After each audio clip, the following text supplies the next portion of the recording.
भागीरथी नदीच्या शात किनाऱ्यावर सूर्य क्वचितच उगवला होता. शोक करणाऱ्यांच्या मेळाव्यावर एक उदार प्रकाश टाकला होता.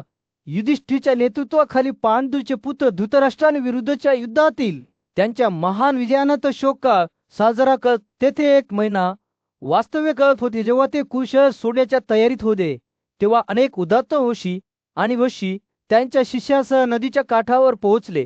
त्यापैकी व्यास, नारद, देवल, देवस्थान आणि कर्ण होते, जे सर्व त्यांच्या बुद्धीसाठी आणि तपस्वी यशासाठी प्रसिद्ध होते. हजारो ब्राह्मणांनी सिंहासनासारख्या आसनावर बसलेल्या युधिष्ठिराला शोकाने भरलेल्या अंतकरणाने शोक व्यक्त करताना धुपाच्या गोड सुगंधाने हवा भरून गेली. नारद त्याच्या भेदक नजरेने आधी युधिष्ठिराकडे गेला, त्यानंतर इतर ऋषी. ते महागड्या गालिचांवर बसले. त्या शोक आणि अशुद्धतेच्या कालावधीसाठी योग्य पूजा स्वीकारात ते राजाभोवती व्यवस्थित बसले असताना नारद त्याला संबोधित केले. हे युधिष्ठिर, तुझ्या बाहूंच्या सामर्थ्याने आणि माधवाच्या कृपेने तू संपूर्ण पृथ्वीवर हा न्याय विजय मिळवला आहेस. सुदैवाने तू या भयानक युद्धातून जीवन घेऊन निसटला आहेस. तुझ्या सर्व शत्रूंना ठार केल्याबद्दल तू आनंदित होत नाहीस का? आता तू समृद्धी मिळविल्याबद्दल तू तुझ्या मित्रांना संतुष्ट करू नयेस का? युधिष्ठिराने उत्तर देताना त्याचे डोळे अश्रूंनी भरून आले. खंच मी कृष्णाच्या बाहूवर आणि भीम आणि अर्जुनाच्या सामर्थ्यावर अवलंबून राहून पृथ्वी जिंकली आहे, पण हे मोठे दुःख माझ्या हृदयात आहे की लोभामुळे मी नातेवाईकांची ही भयानक कत्तल केली आहे. कुंतीचा मोठा मुलगा कर्ण याचा मृत्यू माझ्यावर भारी पडतो. सुभद्रा मला काय म्हणेल? मधूच्या वधाबद्दल कळल्यावर द्वारकाचे लोक काय म्हणतील त्याच्या अपराधीपणाबद्दल आणि दुःखाबद्दल बोलताना युधिष्ठिरचा आवाज थरथरत होता. त्याने कर्णाचा गुप्तपणे कुंतीला कसा जन्म झाला होता आणि तो सूर्याचा मुलगा असल्याचे भासून तिने त्याला हलक्या साहित्यापासून बनवलेल्या टोपलीत दमदम नदीत कसे टाकले होते हे त्याने सांगितले. युधिष्ठिराने उघड केले की कर्णाच्या मृत्यूनंतर त्यांना समजले की तो त्यांचा गर्भाशयाचा भाऊ आहे. त्याच्या चेहऱ्यावर असे उघळत असताना युधिष्ठिराने कबुली दिली, मी माझ्या भावाला ठार मारले. आमच्या नात्याची जाणीव नव्हती. जर कर्ण आणि अर्जुन दोघेही माझ्या बाजूला असते तर मी स्वतः वासुदेवाला हरू शकलो असतो. कर्णाच्या पायांना पाहून माझाला शात झाला, जे आमच्या आई कुंतीसारखे होते. एका दूरच्या भूतकाळात एका सुद्धा मुलगा असल्याचे मानल्या जाणाऱ्या वासुसेन नावाच्या तरुणाचा जन्म कुंतीला तिच्या पौशवस्थेत झाला होता. या मुलामध्ये मोठी ऊर्जा आणि सामर्थ्य असेल आणि त्याचे नशीब पांडव आणि कौरवांच्या भविष्याशी गुंफलेले असेल. जसं तो मोठा होत गेला तसंच वासुसेन भीमाचे पराक्रम, अर्जुनाचे धनुर्धरणाचे अपवादात्मक कौशल्य आणि युधिष्ठिरच्या बुद्धिमत्तेवर मोहित झाला. अर्जुन आणि कृष्ण यांच्यातील मैत्रीबद्दल तसेच लोकांना त्या सर्वांबद्दल असलेल्या प्रेमाबद्दलही त्याला हेवा वाटत होता. हे हेवाभाव अखेरीस त्याला दुर्योधनाशी युती करण्यास प्रवृत्त करतील, ज्याने त्याच्या स्वतःच्या महत्वाकांक्षा सामायिक केल्या. युद्धात अर्जुनाला मागे टाकण्याच्या वासुसेनाच्या इच्छेमुळे तो शस्त्रशास्त्राचा एक महान शिक्षक असलेल्या द्रोणाकडे गेला. त्याने द्रोणाला विनंती केली की त्याने त्याला ब्रह्मास्त्र शिकवावे, जे एक शक्तिशाली शस्त्र आहे जे केवळ ब्राह्मण किंवा क्षत्रियाद्वारे वापरले जाऊ शकते, ज्याने कठोर तपश्चर्या केली होती. तथापि द्रोणाने वासुसेनाचा जन्म एका कुलीन कुटुंबात झाला नव्हता आणि त्याच्याकडे आवश्यक पात्रता नव्हती. या वस्तुस्थितीचे कारण देत नकार दिला उचित न होता. वासुसेन महेंद्र पर्वतांवर गेला, जिथे त्याला तेथे राहणारा एक महान ऋषी राम भेटला. त्याने स्वतःला भृगु कुळातील ब्राह्मण म्हणून सादर केले आणि कामाचे आशीर्वाद प्राप्त केले. कामाच्या मार्गदर्शनाखाली वासुसेनाने युद्धाची सर्व शस्त्रे मिळवली आणि देव, गंधर्व आणि राक्षसांमधील आवडता बनला. महेंद्र पर्वतांवर राहत असताना वासुसेन अनेकदा आपल्या धनुष्य आणि तलवारीसह किनारपट्टीवर फिरत असे. एके दिवशी एकटे भटकत असताना त्याने दररोज अग्निहोत्र विधी करणाऱ्या ब्राह्मणाच्या एकाहून गायीची अनवधानाने हत्या केली. त्याची चूक ओळखून वासुसेनाने माफी मागितली आणि ब्राह्मणाला गायी, संपत्ती आणि रत्ने देऊन त्याची भरपाई करण्याची तयारी दर्शवली. तथापि वासुसेनाच्या कृतीमुळे ब्राह्मण संतप्त झाला आणि त्याने त्याला शाप दिला, असे म्हणत की अर्जुनाशी लढताना पृथ्वी वासुसेनाच्या रथाचे चाक घेऊन टाकेल आणि त्याचा शत्रू त्याचे डोके कापून टाकेल.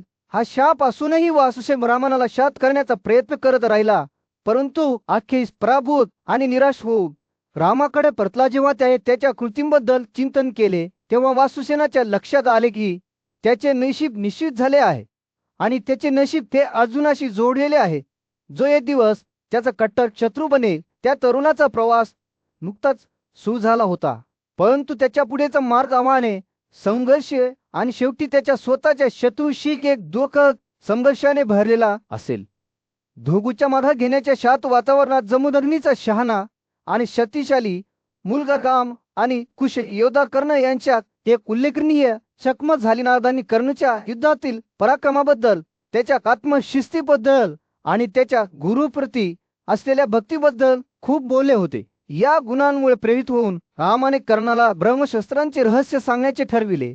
ते गूढ तंत्र ज्याचा वापर केवळ महान आंतरिक शक्ती असलेल्यांनाच करता येईल. ते मागा घेण्याच्या परिसरात फिरत असताना रामाला त्याच्या तीव्र तपश्चर्येचा कंटाळा आला. त्याला अशक्तपणा जाणवला आणि तो कर्णाच्या मांडीवर पडला. त्याच्या नकळत अलारका नावाचा एक रक्त शोषणारा किडा सावलीत लपून बसला होता.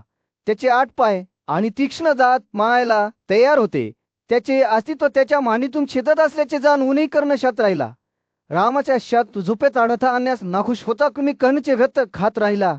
परंतु जेव्हा त्याने रामाच्या शरीराला स्पर्श केला तेव्हा तो अचानक जागे झाला. "अरे, मी अशुद्ध झाले आहे," तो घाबरून ओरडला. कर्णाने परिस्थिती समजावून सांगितली आणि जेव्हा रामाने अलाकाकडे डोळे टाकले तेव्हा कृमीने आपला प्राणवल सोडला आणि तो शून्यात विलीन झाला. आश्चर्यकारक घटनेने दंस नावाच्या एका राक्षसाचे लक्ष वेधून घेतले, जो भोगूच्या शापामुळे युगानुयुगे कीच्या रूपात अडकला होता. आता त्याच्या नरकीय अस्तित्वातून मुक्त झालेला असुर रामासमोर कृतज्ञतेने झुकला.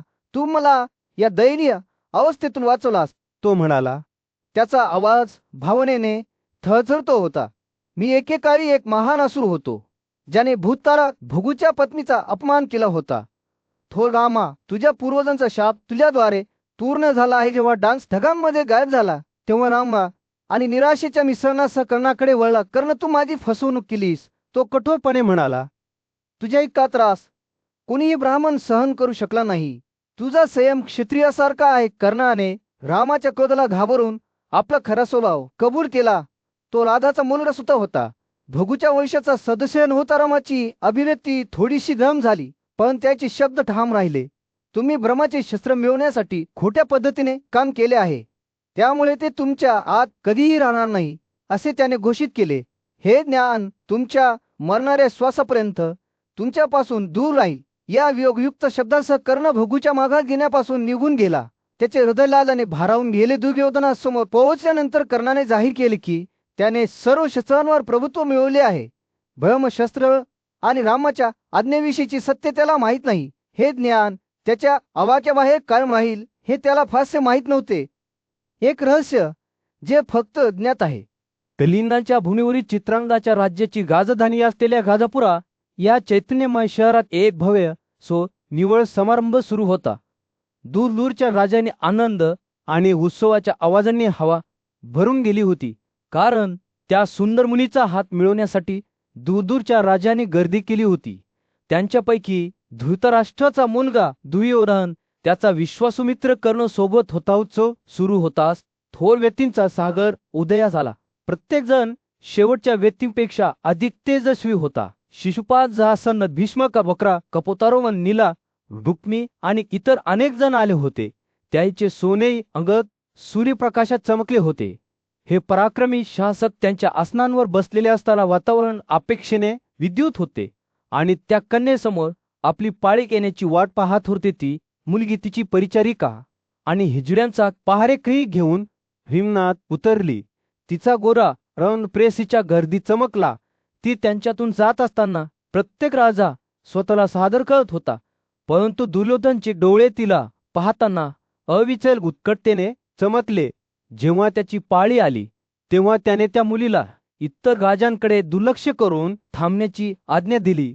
दरवाने मध्यधुंद आणि भीष्म आणि द्रोणावरील विश्वासाने बळकट झालेल्या दुर्योधनाच्या तणावामुळे हवा दाट झाली आणि त्याने त्या मुलीला त्याच्या रथावर खेचून घेतले, ज्याने स्वतःसाठी तिच्यावर दावा करण्याचा निर्धार केला. संतप्त राजे उभे राहिले, त्यांचे चेहरे दृढ निश्चयाने उभे राहिले.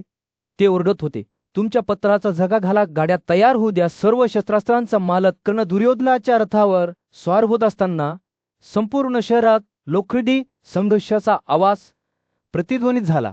त्याने सोडलेल्या प्रत्येक बाणासह जमीन पाडल्या गेलेल्या धनुष्य आणि बाणाने विखुरलेली होती. त्यांचे मालक रक्षणाने सोडून गेले. युद्ध जसजसे पुढे सरकत होते तसंच हे कर्ण अविचल उग्रतेने पुढे सरकत होता. एकापाठोपाठ एक राजाला मारताना त्याचे हात धुसर होत होते. काहींना चालकांविना सोडून दिले गेले, तर काही जण गोंधळात पळून गेले, तर त्यांची शेपूट आणखी वळली होती. त्यांची अंतःकरणे पराभवानंतर भारावून गेली होती. दुर्योधनही कर्णासोबत विजयीपणे स्वार झाला, जो त्याच्या रथावर सुरक्षित असलेली मुलगी होती. जिंकलेल्या लोकांच्या रक्ताने राजापुराचे रस्ते लाल झाले, कारण कर्णाच्या बाणांचा पाऊस त्यांच्यावर पडत होता. राजांचे रडणे क्षीण होत गेले. त्यांचे धनुष्य आणि बाण जमिनीवर कोसळले. धूळशात होत असताना पराभूत सैन्याचे अवशेष पळून जाण्यासाठी वळले. त्यांचे चेहरे लाजेने कोरले गेले. कर्णीच्या कविचल पराक्रमाने संरक्षित दुर्योधन विजयी झाला. त्याचा रथ त्याला आणि मुलीला हत्तीचे द्वार म्हणून ओळखल्या जाणाऱ्या शहराच्या दिशेने घेऊन गेला. ते शहरात प्रवेश करत असताना जल्लोषाचा आवाज रस्त्यांवरून प्रतिध्वनित होत होता. त्यांचा विजय संपूर्ण भूमीवर प्रतिध्वनित होत होता. प्राचीन भारतातील कर्ण नावाचा एक महान योद्धा युद्धभूमीवरील त्याच्या अतुलनीय पराक्रमासाठी प्रसिद्ध होता. त्याची कीर्ती दूरपर्यंत पोहोचली होती. आदी पराक्रमी राजा जरासंधाने राज्य केलेल्या मगध राजापर्यंत कर्णीच्या प्रतिष्ठेने प्रभावित होऊन जरासंधाने एक आव्हान दिले. त्या महान योद्धाविरुद्ध एकच लढाई दोन दिग्गजांमधील महाकाव्याच्या सामन्याकरता मंच तयार करण्यात आला होता. कर्ण आणि जरासंध या दोघांनाही आकाशीय युद्धकलेची चांगली जाण होती आणि त्यांची लढाई प्रचंड उग्रतेने सुरू होती, ज्यामुळे जमीन हादरली. हवेत बाण उडत होते, तलवारी भिडत होत्या आणि त्यांच्या पायांखाली पृथ्वी थरथरत होती. ही लढाई भीषण आणि अविरत होती. दोन्ही बाजूनी एक भागही दिला नाही. जेव्हा लढवय्यांनी त्यांचा दारुगोळा संपवला आणि त्यांची शस्त्रास्त्रे उद्ध्वस्त केली, तेव्हा त्यांनी उघड्या हाताने लढाई केली. कर्ण आपल्या अतुलनीय ताकदीने अंतिम फटका मारण्यास तयार दिसत होता. जरासंधाचे शरीर डगमगू लागले, परंतु कर्ण निर्णायक फटका मारणार होता. तेव्हा त्याला त्याच्या हृदयात वेदनेची वेदना जाणवली. त्याला जाणवले की ही लढाई दुसरा जीव घेणे की महाग नाही. आढळलेल्या करुणेच्या भावनेने प्रेरित होऊन जरासंधाने कर्णाला कृतज्ञतेच्या शब्दांनी संबोधित केले. मला आनंद झाला आहे. मैत्रीच्या भावनेने त्याने कर्णाला मालिनी शहर भेट दिले, ज्यामुळे चंपावर त्याचे वर्चस्व विस्तारले. या विजयाने कर्णची एक पराक्रमी योद्धा म्हणून प्रतिष्ठा मजबूत झाली आणि त्याची कीर्ती दूरदूरपर्यंत पसरली. तथापि नियतीने कर्णासाठी इतर योजना आखल्या होत्या. इंद्र देव आकाशी रूपाच्या वेशात त्याच्या समोर प्रकट झाला आणि त्याने त्याच्या पवित्र पत्राचा आणि काळातले सोडून देण्याची विनंती केली.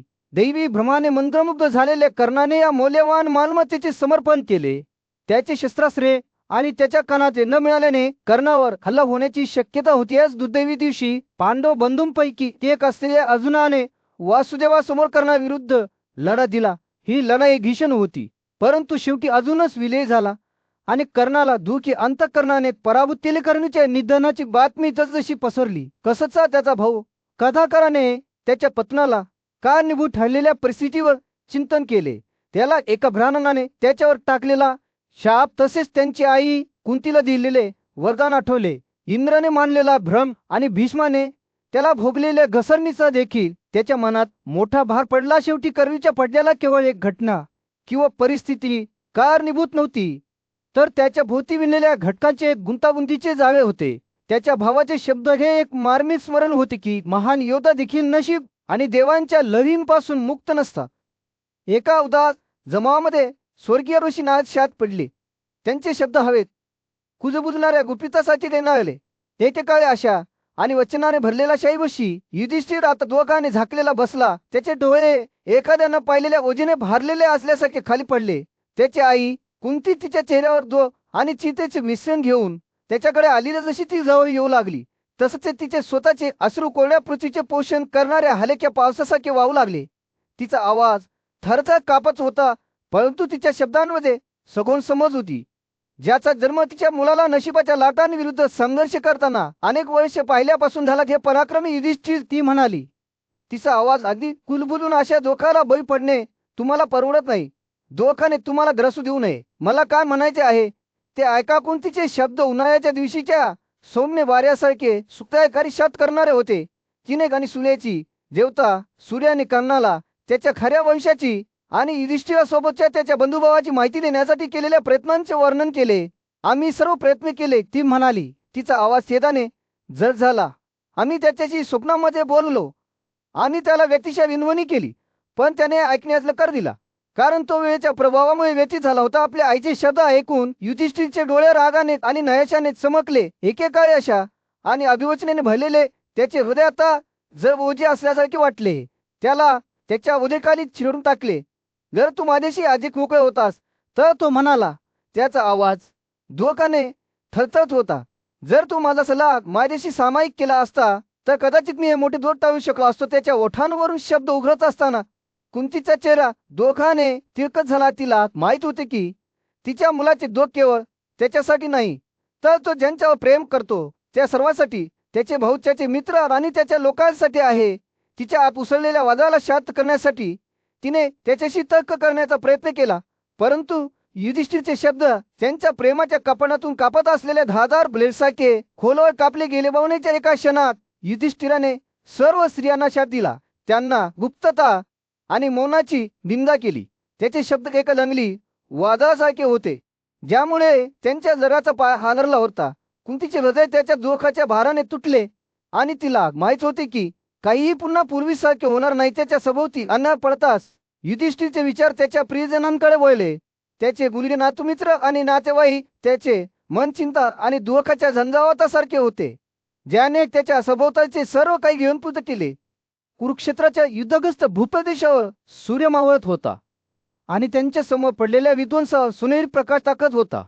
युधिष्ठिर नीतिमान राजा अवशेषांदरम्यान उभा होता. त्याचे हृदय दुःख आणि दुःखाने घरावून गेले होते. त्याने अर्जुनाच्या बाणावर पडलेल्या पराक्रमी योद्धा करण्याच्या निर्जीव रूपाकडे पाहिले. अर्जुन युधिष्ठिर भावनेने थरथरत म्हणाला, जर आपण उष्णी आणि अंधका या शहरांमध्ये साधे जीवन जगले असते तर ही आपत्ती आपल्यावर आली नसती. आपल्या नातेवाईकांना मारून आपण स्वतःचे पतन घडून आणले आहे. आपल्या शौर्याचा आणि पराक्रमाचा काय उपयोग? जेव्हा यामुळे असा विनाश झाला आहे, त्याने वारंवार दीर्घ श्वास घेतला. त्याच्या समोर झालेल्या हत्याकांडावर नजर फिरवत असताना त्याचे डोळे अश्रूंनी भरून आले. क्षत्रियांच्या मारांवर विसमून राहा असे म्हणत त्याने खंत व्यक्त केली. आम्ही अभिमान, अहंकार आणि सतेची वासनेने ग्रासलो आहोत. आम्ही क्षमा, आत्मसंयम आणि शुद्धतेच्या मार्गाकडे दुर्लक्ष केले आहे. युधिष्ठिर बोलत असताना त्याचे शब्द वाऱ्यावर वाहून जात होते. निर्जन भूप्रदेशात एखाद्या शोकासारखी प्रतिध्वनित होत होती. सत्ता आणि महत्वाकांक्षेच्या नावाखाली गमावलेले अगणित जीव, कुटुंबे फुटलेली आणि निस्वाप मारले गेलेली आठवण त्याला आठवले. मी आमचे स्वतः घडवून आणले आहे. त्याच्या आवाजाने दुःखाने थरथर कापत तो पुन्हा म्हणाला, जे मरणास पात्र नव्हते त्यांचा वध करून आम्ही गंभीर पाप केले आहे. आता आम्ही अस्तित्वाचा भार सहन करीत आहोत. मित्र आणि आम्हाला प्रिय असलेल्या सर्व गोष्टी काढून घेतल्या आहेत. युधिष्ठिराने आपले अंतःकरण ओतले तेव्हा अर्जुनाने लक्षपूर्वक ऐकले. त्याचे शब्द जे केले गेले होते त्या विध्वंसाचे स्पष्ट चित्र रेखाटता राजाचे विलाप त्याच्या आत्मेच्या खोलीतून ओरडल्यासारखे होते. क्षमा आणि सुटकेची विनंती जेव्हा त्याने बोलणे संपवले तेव्हा युधिष्ठिर शांत झाला. त्याची छाती रडत होती. अर्जुन त्याच्याजवळ आला. त्याने आपल्या भावाच्या खांद्यावर एक हात ठेवून सांत्वन आणि समजूतदारपणाचा हावभाव केला. लहान राजाने युधिष्ठिराकडे पाहिले. त्याचे डोळे करुणा आणि सहानुभूतीने भरलेले होते. भाऊ, अर्जुन हळूच म्हणाला, तुझे शब्द माझ्या आत्म्यासाठी मलमासारखे आहेत. आम्हालाही आमच्या कृतींचा भार जाणवला आहे, आमच्या अपराधीपणाचा भार जाणवला आहे. पण आम्ही हे विसरू नये की आम्ही एक मोठा विजय मिळवून दिला आहे, ज्याने देशात शांतता प्रस्थापित केली आहे. युधिष्ठिराने अर्जुनाकडे डोळे लाल केले आणि थकला. मी जंगलात जाईन, तो शेवटी म्हणाला. त्याचा आवाज अगदी कुजबुजून, मी सर्व सांसारिक समन्वयाचा त्याग करेन आणि जंगलात तारण मारेन. मला राज्याची किंवा आनंदाची गरज नाही, फक्त शांतता आणि क्षमा हवी आहे रे. त्यासोबत हस्तिनापूरच्या राज्यावर सूर्य नुकताच अस्त होऊ लागला होता. त्याने गजमजलेल्या रस्त्यांवर एक उबदार नारिंगी चमक दाखवली होती. अजून प्रसिद्ध योद्धा आणि राजकुमार त्याचा भाऊ युधिष्ठिरासमोर उभा होता. त्याचे डोळे तीव्रतेने झळकत होते. राजा अजून त्याचा आवाज मंद आणि तातडीचा करत म्हणाला, तुझ्या अंतःकरणाची ही मोठी उत्कटता पाहून मला दुःख होत आहे. असा अलौकिक पराक्रम करून तू ही महान समुद्री सोन्याकडे झुकत होतास. युधिष्ठिरच्या चेहऱ्याचा अभ्यास करताना त्याची नजर छेदत तो थांबला. तू अंतकरणाच्या चंचलपणामुळे सर्व काही का सोडणार युधिष्ठिर? त्याचे डोळे मंदावलेले विचारात बुडलेले दिसत होते. अर्जुनाच्या शब्दांनी त्याच्या मनात एक सूर माजवला आणि एका क्षणासाठी तो राजा म्हणून त्याच्या जबाबदाऱ्यांचा भार विसरला. पण नंतर त्याची अभिव्यक्ती कठोर झाली आणि तो अशा आवाजात बोलला जो अगदी कुजबुजून होता. मी माझ्या शत्रूंचा वध केला आहे आणि मी पृथ्वीचे सार्वभौमत्व मिळवले आहे, जे आपल्या स्वतःच्या आदेशाच्या कळतरांचे पालन करून जिंकले गेले आहे. परंतु या सर्व संपत्तीचा आणि शक्तीचा काय उपयोग जर केवळ दुःख आणि वेदना आणत असेल तर? अर्जुनाचे डोळे क्रोधाने चमकले, पण त्याने स्वतःला रोखले. त्याचा आवाज पटवून देणारा झाला, हे राजा, पृथ्वीवर कुठे एखाद्या नपुंसकाने किंवा विलंबित व्यक्तीने सार्वभौमत्व मिळवले आहे? मग गाराने विक्षिप्त होऊन तू पृथ्वीवरील सर्व राजांचा वध का केला? अर्जुन बोलत असताना युधिष्ठिरच्या डोळ्यांवर ढग दाटून येऊ लागले आणि तो पुन्हा एकदा स्वतःच्याच विचारांमध्ये बुडलेला दिसत होता. अर्जुनाने दाबले त्याचे शब्द वादविवाद आणि मल वळवण्याचे गुंतागुंतीचे चित्र तयार करत होते. जो भिकारीपणाने जगेल तो त्याच्या कोणत्याही कृतीद्वारे पृथ्वीवरील चांगल्या गोष्टींचा आनंद घेऊ शकत नाही. समुद्धी आणि संसाधनाशिवाय तो कधी पृथ्वीवर प्रसिद्धी मिळवू शकत नाही किंवा मुले आणि प्राणी मिळवू शकत नाही. युधिष्ठिरचे डोळे पुन्हा खिळखिळ झाले आणि एका क्षणासाठी अर्जुनाला वाटले की त्याला त्यांच्या खोलवर समजूतदारपणाची झलक दिसते आहे. पण मग त्याच्या भावाचा चेहरा पुन्हा एकदा कठोर झाला आणि तो थंड आणि अलिप्त आवाजात बोलला, अर्जुना, तुझ्या शब्दांनी मी प्रभावित होणार नाही. मी ही सर्व संपत्ती आणि शक्ती सोडून भिक्षुकासारखे जीवन जगण्याचा निर्णय घेतला आहे. अर्जुनाचा चेहरा पडला, त्याचे डोळे निराशेने झाकले गेले. त्याला माहीत होते की त्याचा भाऊ त्याच्या निर्णयापासून सहजासहजी विचलित होणार नाही. पण त्याला हे देखील माहीत होते की युधिष्ठिर मूर्खपणा करत होता, की तो महानतेची एक मोठी संधी फेकत होता. सूर्य क्षितिजाच्या खाली बुडत असताना राज्याला गडद सावली ताकद. अर्जुन पुन्हा बोला, त्याचा आवाज मंद आणि तातडीचा होता, राजा, तुझ्या मूर्खपणामुळे अंधे होऊ नकोस. तू याच्यात जन्मला आहेस. जंगलाच्या विशाल प्रदेशावर सूर्य उगवायला सुरुवात झाली होती. घनदाट पर्णसमूहावर एक उबदार चमन आणत होता. पांडव बंधूंपैकी सर्वात मोठा युधिष्ठिर त्याच्या मित्र अर्जुनासमोर उभा होता. त्याचे डोळे सखोल हेतूने चमकत होते. अजून त्याचा आवाज मंद आणि मुरलेला. तो म्हणाला, थोड्या वेळासाठी मी तुम्हाला तुमचे लक्ष केंद्रित करण्यास आणि तुमचे मन तुमच्या आतील आत्म्यावर केंद्रित करण्यास सांगतो. जर तुम्ही माझे शब्द अशा मनाच्या स्थितीत ऐकले तर ते तुमच्या आत खोल प्रतिध्वनित होतील. अर्जुनाने समजूतदारपणे मान डोलावली. तेव्हा युधिष्ठिर सांसारिक जीवनाचा त्याग करून विधिमानांच्या मार्गावर चालण्याच्या त्याच्या इच्छेबद्दल बोलू लागला. मी सर्व सुख आणि आचरणे सोडून देईन, त्याने घोषित केले, आणि तेथे राहणाऱ्या प्राण्यांप्रमाणे फळे आणि मुळांवर राहून जंगलात राहील. तो पहाटे आणि संध्याकाळच्या वेळी कसे स्नान करेल, पवित्र अग्नीवर धूप ओतेल आणि तपश्चर्येद्वारे स्वतःला कसे पातळ करेल, त्याचे वर्णन केले. युधिष्ठिर बोलत असताना त्याच्या शब्दांनी अर्जुनाच्या मनात जिवंत चित्रे काढली. त्याने त्याच्या मित्राला जंगलात भटकताना, पक्षी आणि प्राण्यांची गोड गाणे ऐकताना आणि फुलणाऱ्या फुलाचा सुगंध चाखताना पाहिले. युधिष्ठिर पुढे म्हणाला, मी कोणत्याही प्राण्याला इजा करणार नाही, मग ते गावांमध्ये किंवा गावामध्ये राहतात. मी चिंताविषयी निवृत्त जीवन जगेल आणि पितू आणि देवतांना वन्य फळे आणि झऱ्यांचे पाणी अर्पण करून संतुष्ट करीन. युधिष्ठिरचे शब्द एखाद्या नदीसारखे वाहू लागले, ज्याने अर्जुनाला आश्चर्यचकित केले. त्याने वर्णन केले की तो इच्छा आणि आसक्तीपासून मुक्त होऊन यश आणि अपयशामध्ये समता राखून आणि महान तपस्वी गुण मिळवत पृथ्वीवर कसा भाटेल. मी जीवाची आवड असलेल्या व्यक्तीसारखी किंवा मनार असलेल्या व्यक्तीसारखी वागणार नाही. तो म्हणाला. त्याचे डोळे अलिप्ततेच्या सखोल भावनेने चमकले. युधिष्ठिर जेव्हा जन्म आणि मृत्यूच्या चक्रातून मुक्त होण्याच्या त्याच्या इच्छेबद्दल बोलला तेव्हा अर्जुनाला त्याच्याबद्दल भीतीची भावना जाणवली. त्याच्या मित्राच्या शब्दांमध्ये एक सखोल शहाणपण भरलेले होते, जे सांसारिक जीवनाच्या क्षणभंगूर स्वरूपाचे प्रतिबिंब होते. या परिस्थितीवर चिंतन करताना युधिष्ठिर म्हणाला, मला समजले आहे की खरा आनंद जगाचा त्याग करण्यात आणि निर्भीकतेचा मार्ग स्वीकारण्यात आहे. त्यानंतरच्या शांततेत अर्जुनाला त्याच्या मित्राच्या शहाणपणाबद्दल श्रद्धेची भावना जाणवली. त्याला माहीत होते की युधिष्ठिरचे शब्द केवळ एका राल्याचे चिंतन नाहीत, तर संपूर्ण आयुष्यातील चिंतनशील सार आहेत. सूर्य आकाशात चरत असताना जंगलावर एक उदार प्रकाश टाकत युधिष्ठिर उंच उभा होता. त्याचे डोळे उद्देशाच्या सखोल भावनेने चमकत होते. हस्तिनापूरच्या राज्यावर सूर्य क्वचितच उगवला होता. त्याने गजबजलेल्या रस्त्यांवर उदार चमक दाखवली होती.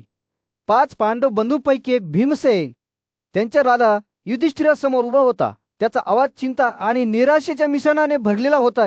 राजा, तुमची समज सत्याकडे आंधळी झाली आहे. वेदातील एका मूर्ख वाचकाप्रमाणे, जो धर्मग्रंथांना खरोखर समजून न घेता त्यांची पुनरावृत्ती करतो. तुम्ही आम्हाला विनाशाच्या मार्गावर नेले आहे, आमच्या शत्रूंचा वध केला आहे आणि राज्य आपले असल्याचा दावा केला आहे. पण हे आळशी जीवन नाही का? ज्यांना आपण पराभूत केले आहे त्यांच्यासाठी आपण क्षमा करुणा आणि दया मानायला नको. का भीमसेनाच्या शब्दांमागे तीव्र उत्कटतेची भावना होती.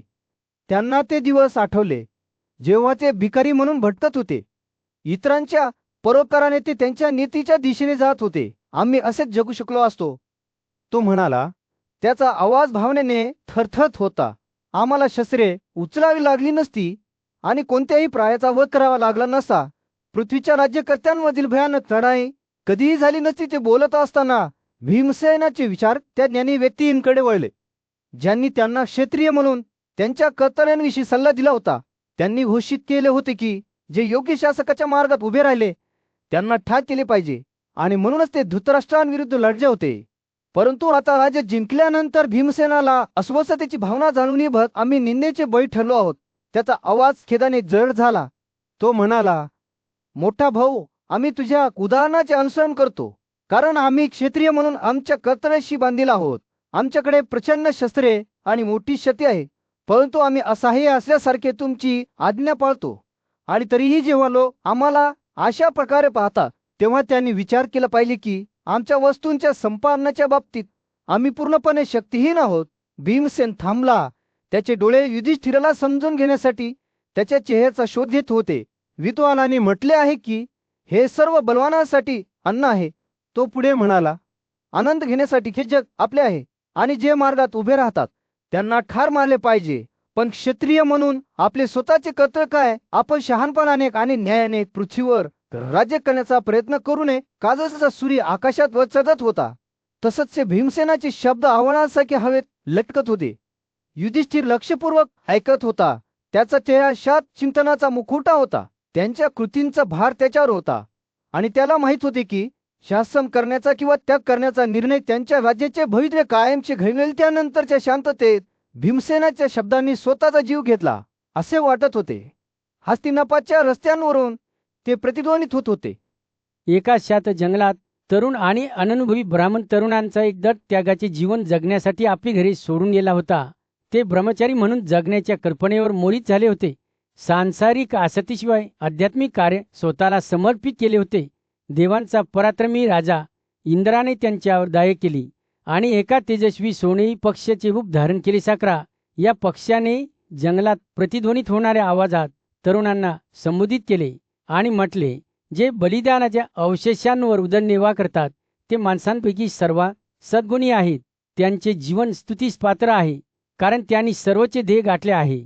वशी ज्यांना ते ओळखले जात होते ते पक्षाचे शब्द लक्षपूर्वक ऐकत होते. त्यांचे चेहरे कुतूहलाने चमकत होते. तथापि साकराचे शब्द लवकरच कठोर झाले आणि त्याने त्याचा खरा हेतू उघड केला. तुम्ही बलिदानाच्या अवशेषांवर टिकून राहत नाही, तुम्ही वाळ्यावर जाता आणि तुमचे जीवन अशुद्ध आहे. मी तुमची स्तुती करत नाही. पक्षाच्या कठोर टीकेला वशी आश्चर्यचकित झाले, परंतु ते त्याच्या मार्गदर्शनासाठी खुले राहिले. साकरा पुढे म्हणाला, हे ऋषींनो, मला सांगा की तुम्हाला काय फायदेशीर वाटते. माझ्या शब्दांनी तुम्हाला मोठ्या विश्वासाने प्रेरित केले आहे. शहाण्या पक्षाकडून शिकण्यास उत्सुक असलेल्या तरुणांनी उत्तर दिले, आम्ही आमच्या जीवनक्रमाला अत्यंत धन्य मानतो. आम्हाला तुमचा सल्ला जाणून घेण्याची इच्छा आहे. पक्षाचे हावभाव सौम्य झाले आणि तो म्हणाला, जर तुम्ही मला तुमचा विश्वास नाकारला नाही तर मी तुम्हाला खरे आणि फायदेशीर शब्द सांगेन. वशीने होकारार्थी मान डोलावली. त्यांचे डोळे अपेक्षेने भरले. सत्राने त्यांना जीवनाचा पवित्र क्रम शिकवायला सुरुवात केली. त्याने घोषित केले, चौपदांमध्ये गाय सर्वोच्च आहे, धातूंमध्ये सोन्याचे राज्य आहे, शब्दामध्ये मंत्रांचे वर्चस्व आहे आणि उभयतांमध्ये ब्राह्मण सर्वात महान आहे. पक्षाने स्पष्ट केले की ही तत्वे जन्मापासून मृत्यूपर्यंत ब्राह्मणाच्या जीवनाच्या प्रत्येक पैलूवर नियंत्रण ठेवतात. सत्राने म्हटल्याप्रमाणे त्याच्या शब्दाने शहाणपणाचे एक रेखाचित्र विले. त्याने उभे केले की खरे यश हे स्वतःच्या आत्म्याप्रती असलेल्या भक्तीवर अवलंबून असते. ज्याला तो आदरास पात्र देवता मानतो त्याने यशाच्या 3 मार्गांचे वर्णन केले. सूर्य, चंद्र किंवा ताऱ्यांचे अनुसरण करणे, जे प्रत्येक मानवी प्रयत्नाच्या भिन्न पैलूचे प्रतिनिधित्व करतात. तर त्यानंतर पक्षी ऋषींकडे वळला आणि म्हणाला, जे कृतीची निंदा करतात ते कमी समजूतदार असतात आणि त्यांना पाप करावे लागते. ते देवऋषी आणि ब्रह्मा याचे शाश्वत मार्ग सोडून देतात आणि अशा प्रकारे नापसंत मार्ग प्राप्त करतात. नियमानुसार जगणे हा तपश्चर्येचा सर्वोच्च प्रकार आहे. यावर सत्राने भर दिला. त्याने त्यांना भेटवस्तू देणे, देवाची पूजा करणे, वेदांचा अभ्यास करणे आणि त्यांच्या गुरुजनांचा सन्मान करणे यासारख्या यज्ञ आणि तपश्चर्या करण्याच्या सूचना दिल्या. त्याने घोषित केले की ही कर्मे तपश्चर्येतील सर्वात कठोर आहेत, जी देवांना त्यांचे गुण प्रदान करण्यास सक्षम आहे. एका चैतन्यदायी चर्चेदरम्यान पराक्रमी आणि शहाणा राजकुमार नकुल आपल्या भाव अर्जुनाकडे बुद्धीच्या अग्नीच्या सीमेवर असलेल्या तीव्रतेने पाहत होता. देवानी स्वतः त्यांच्या पवित्र अग्नीला विशाखात युप म्हणून ओळखले जाणाऱ्या प्रदेशात स्थापित केले आहे. नकुलाने त्याचे शब्द दृढ निश्चयाने टपकत सुरू केले. म्हणून हे राजा जाणून घ्या की दैवी प्राणी देखील कृतीच्या फळांवर अवलंबून आहेत. अर्जुनाने लक्षपूर्वक ऐकले. त्याचे डोळे नकुलाच्या तांब्याच्या चेहऱ्याकडे खेळले. राजकुमार पुढे म्हणाला, पित्रे, ते परोपकारी आत्मे जे सर्व प्राण्यांचे पोषण करतात, अगदी अविश्वासाच्या संवेदांमध्ये घोषित केलेल्या अध्यादेशांचे पालन करतात आणि कृती गुंतलेले असतात. नकुलाच्या शब्दांवर सौम्य फटकारले गेले, जे कृतीचे महत्त्व अधोरेखित करणारी ही शिकवण नाकारतात. ते राजा नास्तिक आहेत. तनकुल बोलत असताना तो पवित्र ग्रंथांचे दर्शन घडवतो असे वाटत होते. जो व्यक्ती वेदांमध्ये शिकलेला आहे आणि त्याच्या सर्व कृतीमध्ये त्यांच्या घोषणांचे पालन करतो, तो देवतांच्या मार्गाने स्वर्गाचा सर्वोच्च प्रदेश प्राप्त करतो. तो शांत स्मितहास्याने म्हणाला. आणि हे राजा, वैदिक सत्याविषयी परिचित असलेल्या या घरगुती जीवनशैलीची इतर सर्व जीवन पद्धतींपेक्षा श्रेष्ठ म्हणून प्रशंसा केली गेली आहे. कुलाच्या शब्दांनी आदर्श जीवनाचे एक स्पष्ट चित्र रेखाटले, जिथे संपत्ती योग्य ब्राह्मणांना दिली गेली होती आणि आत्मा संयमी होता. जो या विद्वान ब्राह्मणांना त्याची योग्यरित्या मिळवलेली संपत्ती देतो, तो खरा त्याग करणारा मानला जातो असे नकुलाने घोषित केले. परंतु घरगुतीपणा सोडण्याच्या घाईत अहंकार आणि अज्ञानाला बळी पडणाऱ्यांविरुद्धही त्याने इशारा दिला. जसजशी चर्चा सुरू झाली तसंच नकुलाने जीवनाच्या 4 पद्धतींची रहस्य उघड केली. घरगुतीपणा, तपश्चर्या, भिक्षावृत्ती आणि शेवटी सर्व आसक्तींचा. त्यात त्याने स्पष्ट केले की घरगुती पद्धत जरी साधी दिसत असली तरी अडचणींनी भरलेली होती आणि त्यासाठी मोठ्या आत्मसंयमाची आवश्यकता होती. ज्यांच्याकडे संपत्ती, धान्य आणि प्राणी आहेत परंतु यज्ञ करण्यात अयशस्वी ठरतात, त्यांना शाश्वत पाप मिळते असा इशारा नकुलाने दिला. राजकुमारचे शब्द उन्हाळ्याच्या दिवशी सौम्य वाऱ्यासारखे होते, जे श्रोत्याला शोधाच्या प्रवासात सोबत घेऊन जात होते. त्या आदेशाला त्याग मानणाऱ्या ऋषींबद्दल आई चिंतनाला मनात केले एक महान बलिदान मानणाऱ्या इतरांबद्दल बोलत होते. देवांनाच अशा पुनरुत्पादित व्यक्तीच्या सहवासाची इच्छा असते असे नकुल म्हणाला. त्याचा आवाज विस्मयाने भरलेला होता. शेवटी नकुलाने अर्जुनाकडे सखोल समजूतदारपणे पाहिले. तुमची संपत्ती यज्ञावर खर्च करण्यास नकार दिल्याने तुम्ही फक्त तुमच्या श्रद्धेचा अभाव दर्शवत आहात. तो हळुवारपणे म्हणाला, गाजसूय आणि अष्टमे यासारख्या महान बलिदानांचा संदर्भ ओरडता मी कोणत्याही गाजाला त्याच्या संपत्तीचा त्याग करताना पाहिले नाही. कुलाचे शब्द तातडीच्या भावनेने भरलेले होते. जर राज्याच्या विशाल विस्तारावर सूर्य नुकताच मावळत होता, धरतीच्या रस्त्यांवर एक उबदार नारिंगी प्रकाश पडत होता. हस्तिनापूरचा एक ज्ञानी आणि विद्वान राजकुमार सहदेव, त्याचा भाऊ राजा युधिष्ठिर भारतासमोर उभा होता. तो बोलू लागला तेव्हा त्याचे डोळे तीव्र दुःख आणि चिंतेने भरले होते. माझ्या प्रिय भावा, सहदेव भावनेने थरथरत्या आवाजात म्हणाला, मला जाणीव झाले आहे की खऱ्या यशासाठी केवळ बाह्य वस्तूंपासून अलिप्त राहणे पुरेसे नाही. आपल्या मनात असलेल्या आसक्तीही आपण सोडून द्यायला हव्यात. संपत्ती आणि सत्तेचे जाळे आपल्या अंतःकरणात जपून ठेवल्याने काय फायदा राजा? युधिष्ठिराने कुतूहल आणि समजूतदारपणाचे मिश्रण असलेली त्याची अभिव्यक्ती लक्षपूर्वक ऐकली. सहदेव पुढे म्हणाला, ज्यांनी केवळ बाह्य आसक्ती सोडून दिली आहे परंतु ज्यांचे मन इच्छांमध्ये अडकले आहे, त्यांच्या क्षणभंगूर बक्षिसांची आपण आकांक्षा करू नये. नाही, आपण सर्व आंतरिक आसक्ती ओलांडून शहाणपणाने आणि करुणेने पृथ्वीवर राज्य करणाऱ्यांसारखे होण्याचा प्रयत्न करूया. ते बोलत असताना सहदेवांचे शब्द अंतर्दृष्टी आणि समजूतदारपणाचे रेखाचित्र विणून स्वतःचे जीवन जगतात असे वाटत होते. ते एका क्षणासाठी थांबले. त्यांची नजर वरून व जात होती, जणू ते वरून मार्गदर्शन मागत होते. विचार करा प्रिय बंधू, तो म्हणाला, मामा हा शब्द माझा केवळ 2 अक्षरे आहे आणि तरीही त्यात मृत्यूची शक्ती आहे. परंतु उलट शब्दांना मामार मला नाही, 3 अक्षरांनी बनलेला शाश्वत ब्रह्माचे सार आहे. हे एक सत्य आहे जे सर्व द्वैतेच्या पलीकडे आहे. हे राजा गाजात युधिष्ठिराला जेव्हा सहदेवांच्या शब्दांची सखोलता कळू लागली तेव्हा त्याचे डोळे मोठे झाले. त्यांच्या पूर्वजांना पिढ्यानपिढ्या मार्गदर्शन करणाऱ्या प्राचीन ज्ञानाचे प्रतिबिंब त्याने त्यांच्यामध्ये पाहिले. सहदेव पुढे म्हणाला, जर आत्म्याचा नाश होत नसेल तर आपली कृती, मग आपण जीवन घेतो किंवा त्याचा नाश करतो, ही केवळ हावभाव आहेत. परंतु काहींच्या मते आत्मा आणि शरीर एकत्र जन्माला येतात आणि एकत्र नष्ट होतात. तर आपले विधी आणि कृती कशाच्या उद्देशाने काम करतात? तर राजकुमारचे शब्द एका अहवालासारखे हवेत तरंगले, ज्यामुळे राजा युधिष्ठिराला अस्तित्वाच्या केंद्रस्थानी असलेल्या अनिश्चिततेचा सामना करावा लागला. आपल्या भावाला मार्गदर्शन करताना सहदेवाच्या आवाजाने सौम्य सूर घेतला, प्रिय बंधू, आत्म्याच्या अमरत्वाबद्दलच्या सर्व शंका दूर करा. तो म्हणाला, आणि जे आपल्या आधी या मार्गावर चालत आले आहेत, मृत्यूच्या भीतीच्या पलीकडे गेलेल्या नीतिमान आणि ज्ञानी लोकांच्या पावलावर पाऊल ठेवा. सूर्य क्षितिजाच्या खाली बुडत असताना, राजाला मुनिया गोधुळीत ढकलत असताना सदैवांच्या शब्दांना अधिक सखोल महत्त्व मिळाल्यासारखे वाटत होते. ते एखाद्याच्या खऱ्या आयुष्याशी सुसंगत न राहता जीवन जगण्याच्या निरर्थकतेला सांगत होते. पांडवांच्या शाख द्वैता तलावावर सूर्य नुकताच मावळत होता.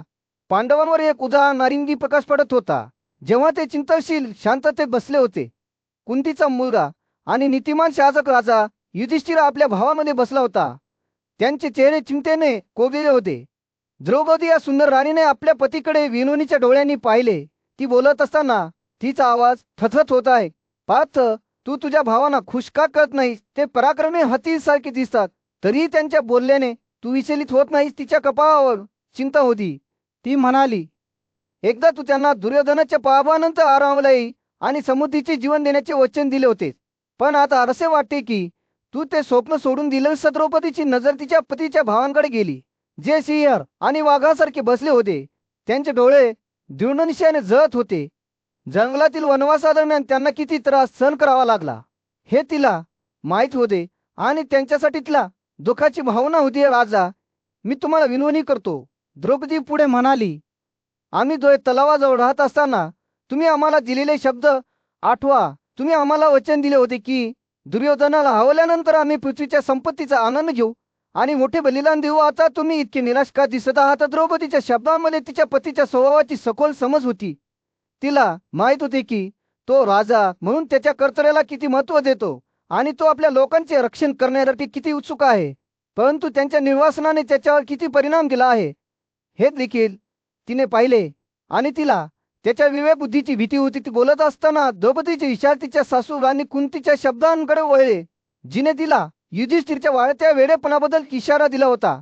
कुंतीने कसे म्हटले होते ते तिला आठवते, हे पांचालच्या राजकुमारी युधिष्ठिर तुला नेहमी आनंदात ठेवेल, परंतु त्याच्या मूर्खपणामुळे तो पराक्रम व्यर्थ करणार आहे. द्रौपदीचा आवाज तातडीने उठला जेव्हा तिने पुन्हा एकदा आपल्या पतीला संबोधित केले, हे महाराज, मी तुम्हाला विनंती करतो, तुमच्या भावाचे आणि माझे ऐका. आम्ही संपत्ती किंवा सत्ता मागत नाही, तर आमच्या लोकांच्या आणि जमिनीच्या संरक्षणासाठी मागत आहोत.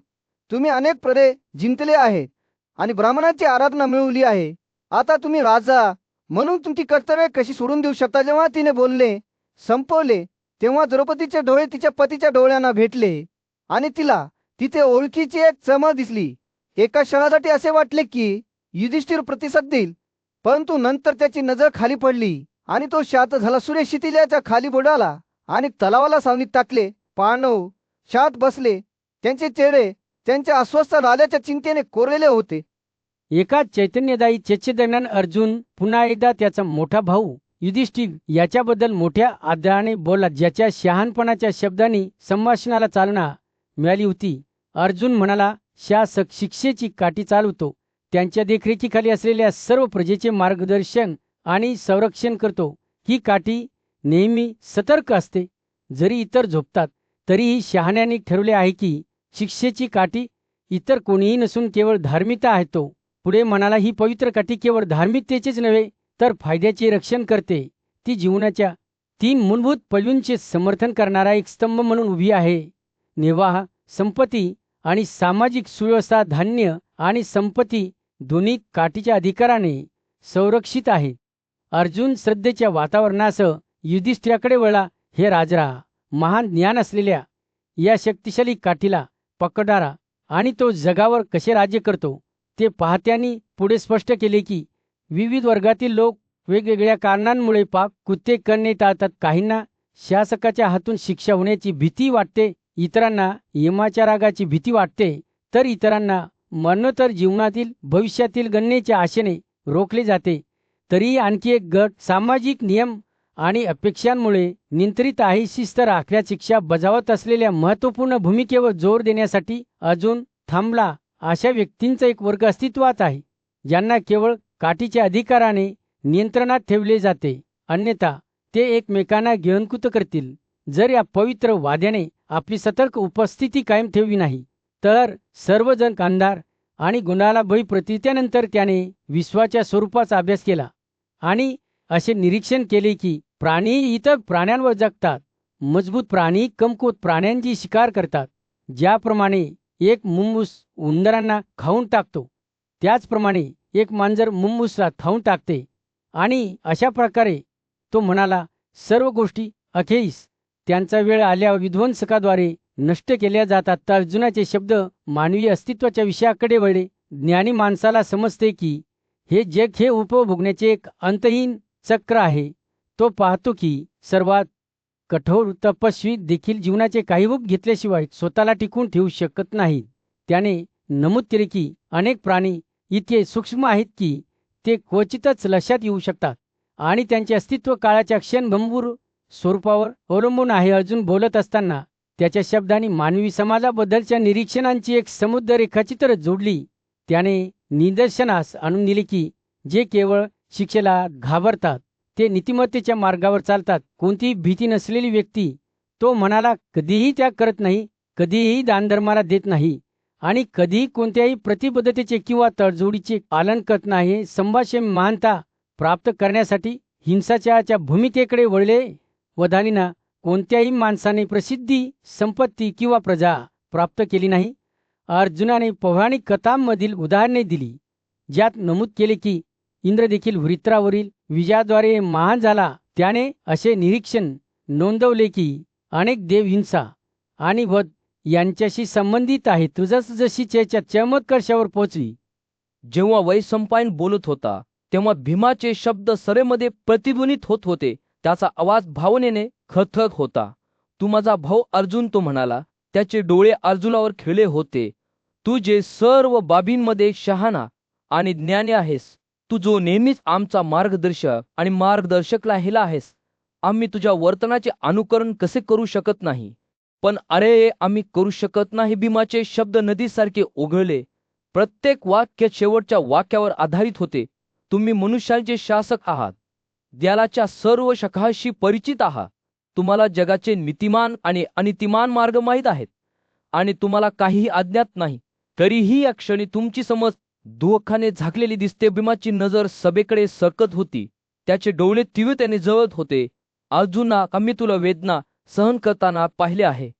आम्ही तुला शंका आणि भीतीशी लढताना पाहिले आहे. पण तू त्यांच्यावर पुन्हा पुन्हा मात करताना देखील आम्ही पाहिले आहे. आणि आता संकटाच्या या क्षणी आम्ही तुला तुझी ताकद आठवण्याची विनंती करतो. भीम बोलत असताना त्याच्या शब्दांनी आठवणींना उजाळा दिला. प्रत्येकाने त्यांना एकत्र आलेल्या परीक्षांची आठवण करून दिली. लक्षात ठेवा, अजून एकेकाळी आम्हाला आमचे घर सोडून पळून जाण्यास भाग पाडले गेले होते. हरणांची कातडी घालून आणि मोठ्या जंगलात राहण्यास भाग पाडले गेले होते. आम्ही लपून राहत असताना किचकच्या पत्नीकडून तुम्हाला मिळालेली लाच आठवते. तुम्ही जटासूर आणि चित्रसेन यांच्या विरुद्ध लढलेल्या लढाया आणि सिंधुराजाने भोगलेल्या दुःखाची आठवण येते. का भीमाचा आवाज चढत गेला, त्याचे शब्द प्रवाहासारखे वाहत होते. आणि तरीही या सर्व परीक्षानंतरही तुम्ही नेहमीच विजयी झालात. तुम्ही नेहमीच तुमच्या शत्रूवर मात करण्याचा, तुमच्या शंका आणि भीती दूर करण्याचा मार्ग शोधला आहे. आणि आता अर्जुना, आम्ही तुम्हाला एक अंतिम लढाई लढण्याची विनंती करतो. अति लढाई. भीमाचे शब्द एका आव्हानासारखे हवेत तरंगले, शस्त्रास्त्रांचे आवाहन जे प्रत्येकाच्या अंतःकरणात खोलवर प्रतिध्वनित झाले. हे युद्ध केवळ आपल्या मनाने लढा असा आग्रह त्याने केला. तुम्हाला ग्रासल्याची धमकी देणाऱ्या शत्रूला जिंका आणि पुन्हा एकदा विजयी व्हा. कारण जर तुम्ही असे केले नाही तर अर्जुना, तुमची स्थिती काय असेल? तुम्हाला पुन्हा त्याच शत्रूंना दुसऱ्या आयुष्यात सामोरे जावे लागणार नाही का? भीमाने बोलणे संपवल्यावर सभेमध्ये शांतता पसरली. प्रत्येक सदस्य त्यांच्या स्वतःच्या विचारांमध्ये आणि प्रतिबिंबांमध्ये हरवला. पण एक गोष्ट स्पष्ट होती, पुढची लढाई मनाने लढली जाईल आणि जे विजयी झाले तेच दंतकथेतील नायकांमध्ये त्यांचे योग्य स्थान मिळवतील. एका भव्य मेजवानीच्या दरम्यान युधिष्ठिराने आपल्या भावाकडे काळजी आणि बुद्धीच्या मिश्रणाने पाहिले. भीम, माझ्या प्रिय भावा, तो म्हणाला, तुम्हाला सार्वभौमत्वाची इच्छा आहे, परंतु तुम्ही खर्चाचा विचार केला आहे का संतोषाचे पाप, पृथ्वीवरील वस्तूशी अंतहीन संलग्नता, शांततेचा अभाव, मूर्खपणा, अहंकार आणि चिंता यामुळे प्रभावित होण्यास तुम्ही तयार आहात का? भीमाने आपल्या थाळीतून वर पाहिले. त्याचे डोळे उपासमारीने चमकले, जे जवळजवळ असे वाटत होते. भाऊ, तुम्हाला काय म्हणायचे आहे? त्याने विचारले. त्याचा आवाज कुतूहलाने भरलेला होता. युधिष्ठिराची अभिव्यक्ती गंभीर झाली. भीम, मी आपल्या आतल्या अग्नीबद्दल बोलतो. जेव्हा आपण त्याला इच्छा आणि आसक्तीने भरतो तेव्हा तो पेटतो, त्याच्या मार्गातील सर्व काही शोषून घेतो. पण जेव्हा आपण त्याला उपाशी ठेवतो तेव्हा तो विझतो. तुम्ही आधी तुमचे पोट जिंकायला शिकले पाहिजे, कारण तेव्हाच तुम्ही पृथ्वी जिंकण्याची आशा करू शकता. युधिष्ठिराच्या शब्दांचा विचार करत असताना भीमाचा चेहरा पडला. त्याचे डोळे चमकले. तो नेहमीच सत्ता आणि संपत्तीच्या इच्छेने प्रेरित होता. त्याच्या कृतींच्या परिणामांचा विचार करण्यास तो कधीही थांबला नाही. युधिष्ठिर पुढे म्हणाला, त्याचा आवाज करुणेने भरलेला आहे. राज्य संपादन आणि जतन करण्यासाठी धार्मिकता आणि अनिती या दोन्हींचा सहभाग असतो. परंतु तुम्ही स्वतःला तुमच्या मोठ्या ओझ्यापासून मुक्त केले पाहिजे आणि त्याग स्वीकारला पाहिजे. वाघ स्वतःचे पोट भरण्यासाठी अनेक प्राण्यांचा वध करतो, तर इतर प्राणी बलवानांच्या लुटीतून जगतात. जेव्हा तो बोलत होता तेव्हा युधिष्ठिर भीमाच्या भौतिक स्वरूपाच्या पलीकडे पाहत होता. त्याच्यातील सपून सत्य पाहत होता. जे राजे पृथ्वीवरील मालमत्ता स्वीकारतात त्यांना समाधान कधीच कळू शकत नाही. तो हळुवारपणे म्हणाला, ते अशा व्यक्तीसारखे आहेत जे डोंगराच्या माथ्यावर जाऊन खाली असलेल्यांना तुच्छतेने पाहतात आणि त्यांचा मूर्खपणा पाहतात. भीम लक्षपूर्वक ऐकत होता. युधिष्ठिरचे शब्द घरी येताच त्याची अभिव्यक्ती बदलत गेली. तो स्वतःला नवीन डोळ्यांनी पाहू लागला, हे समजून घेण्यासाठी की खरा आनंद बाह्य संपत्तीमध्ये नाही, तर शहाणपण आणि आंतरिक शांतीच्या संवर्धनामध्ये आहे. युधिष्ठिरचा आवाज फुटला. त्याने हवा तातडीच्या भावनेने भरून दिली. आमच्या समोर दोन मार्ग आहेत, भीम पित्यांचा मार्ग आणि देवांचा मार्ग. यज्ञ करणारे पितरी मार्ग चालतात, तर मोक्ष शोधणारे ईश्वर मार्गाचे अनुसरण करतात. तपस्या करून, ब्रह्मचर्यांद्वारे वेदांचा अभ्यास करून महान पशीने आपले शरीर सोडले आणि ते मृत्यूच्या पलीकडेच्या प्रदेशांमध्ये गेले. युधिष्ठिर बोलत असताना त्याचे शब्द भीमाला कालातीत शहाणपणाच्या जगात ओढत नेताना त्याच्या भोवती मंत्रमुग्ध करत असल्यासारखे वाटत होते. तो म्हणाला, सांसारिक आनंद हे केवळ बंध आहेत आणि कृती हा केवळ एक सापळा आहे. या दोन पापांपासून मुक्त होऊन एखाद्याला सर्वोच्च शेवट प्राप्त होतो. त्यामध्ये एका गंभीर संभाषणादरम्यान युधिष्ठिरचे शब्द एका न बोलल्या गेलेल्या अभिवचनासारखे हवेत दाटून येत होते. त्याचा भाऊ अर्जुन दुःखाने भारावून गेला होता. त्याच्या मोठ्या भावाकडे पाहताना त्याचे डोळे अश्रूंनी भरून आले होते. युधिष्ठिर इतका अस्वस्थ झालेला आणि त्याचे सांत्वन करण्यासाठी त्याचे हृदय तीव्र उत्कंठेने दुखत असल्याचे पाहून तो सहन करू शकला नाही. जेव्हा अर्जुन शब्द शोधण्यासाठी धडपडत होता तेव्हा त्याचे विचार एका प्राचीन कथेकडे वळले, जी अनेक पिढ्यांपासून चालत आली होती. ती राजा जनकाची कथा होती. एक न्यायी शासक ज्याने आपले राज्य सोडून भिकारी जीवन स्वीकारले होते. त्याची राणी सीता तिच्या पतीने मुंडन केले आणि भिकाऱ्याचा पोशाख परिधान केल्याचे पाहून निराश झाली होती. माझ्या स्वामी, तू हा मार्ग का निवडला आहेस?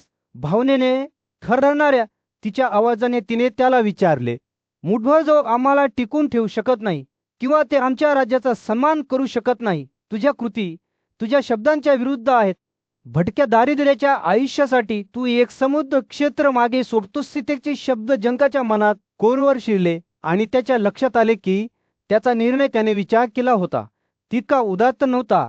त्याला सीतेच्या डोळ्यातली वेदना दिसली आणि त्याला माहित होते की त्याने तिला त्रास दिला आहे. इतरांना आणि न पोहोचवता मी कसे जगू शकतो. तिने त्याला विचारले, एक राजा म्हणून तुम्ही एकेकाळी हजारो ब्राह्मणांना आधार दिला होता. आता तुम्ही सामान्य माणसासारखे अन्नाची भीक मागता. आपल्या राणीच्या शब्दामुळे जनक आश्चर्यचकित झाला. त्याला त्यांच्यामधील सत्य दिसले आणि त्याला समजले की त्याच्या कृती त्याच्या विश्वासाप्रमाणे निस्वार्थ नव्हत्या. त्याला माहीत होते की त्याने आपल्या जबाबदाऱ्या सोडून दिल्या आहेत, आपल्या लोकांना आणि आपल्या राज्याला स्वतःसाठी मागे सोडले आहे. जेव्हा अर्जुनाने सीतेचे शब्द ऐकले तेव्हा त्याला आपल्यावर समजूतदारपणाची जाणीव झाली. त्याच्या लक्षात आले की युधिष्ठिर त्याच्या संघर्षात एकटा नव्हता. अनेक जण त्यांच्या पुढे त्यागाच्या मार्गावर चालत होते, परंतु काही जण खरोखर शांतता शोधण्यात यशस्वी झाले होते. अजून युधिष्ठिराकडे वळला आणि दृढ निश्चयाने बोलला, राजा जनक हा एक शहाणा माणूस होता, परंतु विनयपूर्ण कर्तव्याच्या बाबतीत तो देखील डगमगला. आपण त्याच्या उदाहरणाचे पालन करू नये, त्याऐवजी आपण घरगुती कर्तव्यांचे पालन केले पाहिजे. सर्व प्राण्यांचे रक्षण करून, दानधर्म पाळून आणि आपल्या वडीलधाऱ्यांची काळजी घेऊन आपल्याला खरा आनंद मिळेल. युधिष्ठिराने अर्जुनाकडे त्याच्या डोळ्यात नवीन आशा घेऊन पाहिले.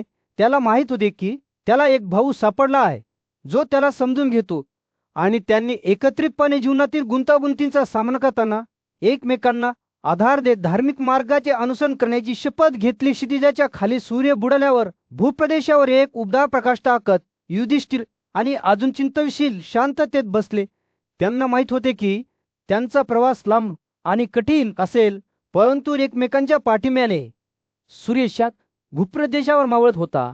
तेव्हा बुद्धिमान आणि न्यायी राजा युधिष्ठिर आपल्या भावा अर्जुनाकडे पाहत होता. अर्जुन त्याच्या आवाजात करुणेने भरलेला. तो म्हणाला, मला वेद आणि ब्रह्माकडे नेणाऱ्या धर्मग्रंथांची चांगली जाण आहे. मी कृती आणि त्यागाच्या आज्ञांचा अभ्यास केला आहे आणि मला माहीत आहे की शब्दांच्या पलीकडे सत्य आहे. अर्जुन जो नेहमी योद्धा होता त्याने युधिष्ठिराकडे कुतूहल आणि संशयाच्या मिश्रणाने पाहिले. पण भाऊ, तो म्हणाला, मला फक्त शास्त्रे आणि वीरांच्या पद्धतींची माहिती आहे. मला तुमच्याप्रमाणे धर्मग्रंथ समजत नाहीत. युधिष्ठिर दयाळूपणे हसला आणि उत्तर दिले, याचे कारण म्हणजे तुम्ही युद्धकलेचे प्रशिक्षण घेतले आहे, परंतु आत्म्याच्या मार्गांमध्ये नाही. युधिष्ठिर पुढे म्हणाला. त्याचे शब्द एका सौम्य प्रवाहासारखे वाहत होते. जे सत्य शब्दांच्या पलीकडे आहे ते फक्त त्यांनाच कळते ज्यांनी स्वतःला तपश्चर्या आणि वेदांच्या अभ्यासासाठी समर्पित केले आहे. हा एक असा मार्ग आहे ज्यावर फार कमी लोक चालू शकतात, कारण त्यासाठी मोठी शिस्त आणि आत्मसंयमाची आवश्यकता असते. अर्जुन आश्चर्याने लक्षपूर्वक ऐकत होता. त्याचे डोळे आश्चर्याने रुंद झाले. जेव्हा रात्री आकाशात तारे चमकू लागले तेव्हा युधिष्ठिर पुन्हा बोलला, हे अर्जुन मित्र, हे तुम्हाला गोंधळात टाकण्यासाठी किंवा गोंधळात टाकण्यासाठी नाही, तर तुमच्या प्रवासात मार्गदर्शन करण्यासाठी सांगितले आहे. लक्षात ठेवा की दोन मार्ग आहेत.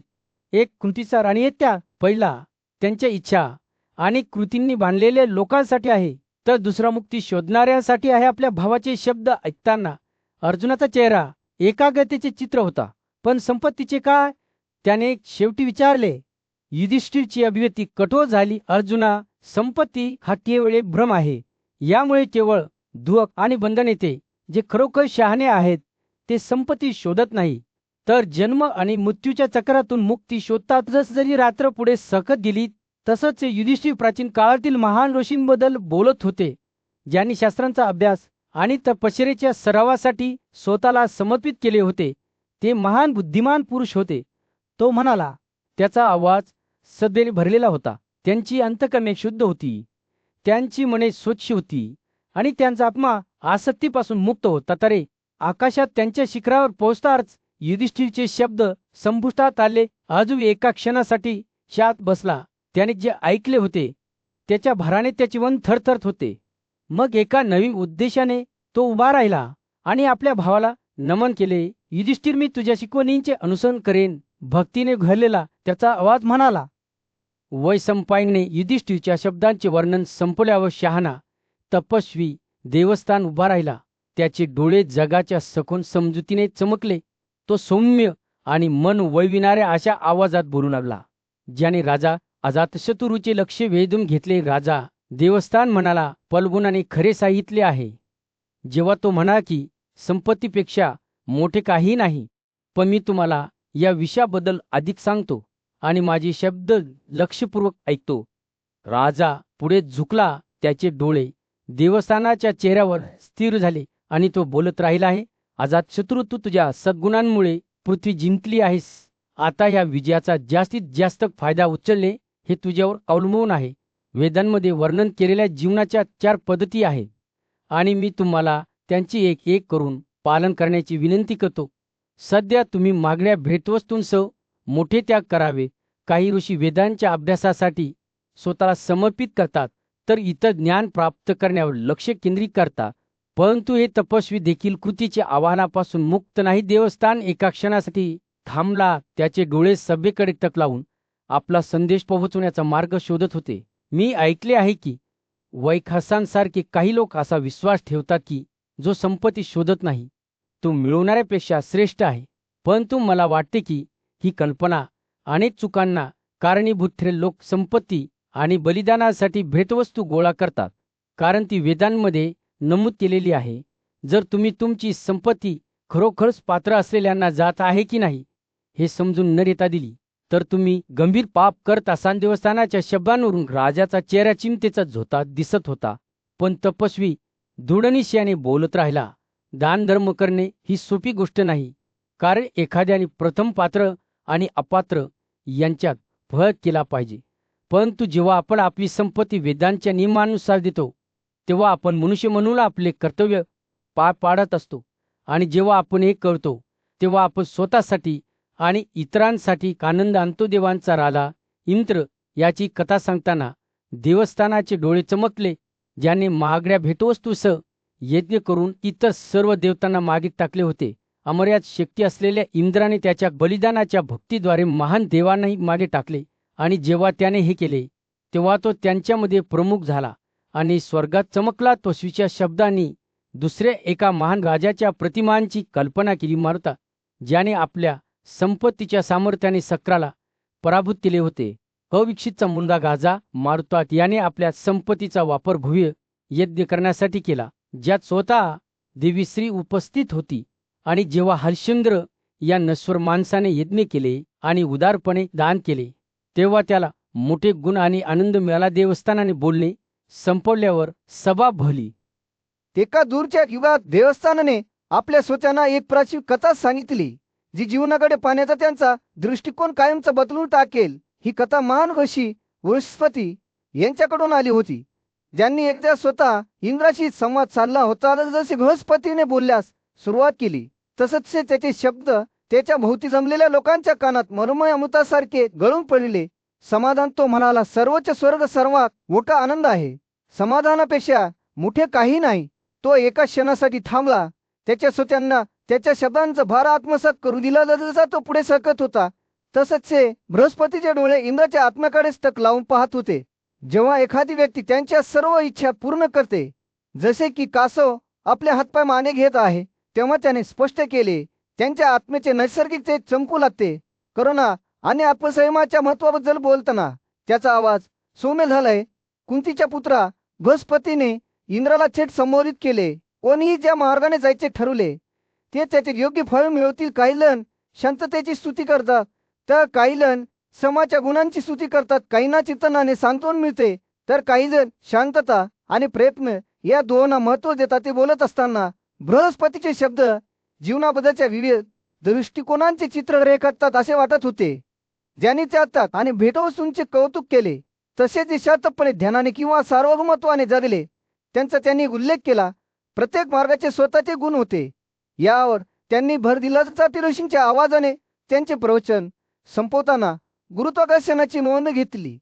विद्वानाने असे निरीक्षण नोंदवले आहे की सर्व मार्गांपैकी सर्वात उदात्त मार्ग म्हणजे जिथे कोणत्याही प्राण्याला हानी पोचत नाही. त्यांनी सत्यनिष्ठ, न्याय, करुणा, आत्मसंयम आणि विनम्रता या गुणांची यादी केली. आणि खरी पूर्तता साध्य करण्यासाठी त्याचे महत्व अधोरेखित केले. बृहस्पतीचे शब्द आशीर्वादासारखे हवे ठरवले म्हणून हे कुंती पुत्र त्याने इंद्राला आग्रह केला, या मार्गाचे काळजीपूर्वक अनुसरण का. या सद्गुणांचे मूळ स्वरूप असलेला क्षत्रिय सर्वोच्च राज्य करेल.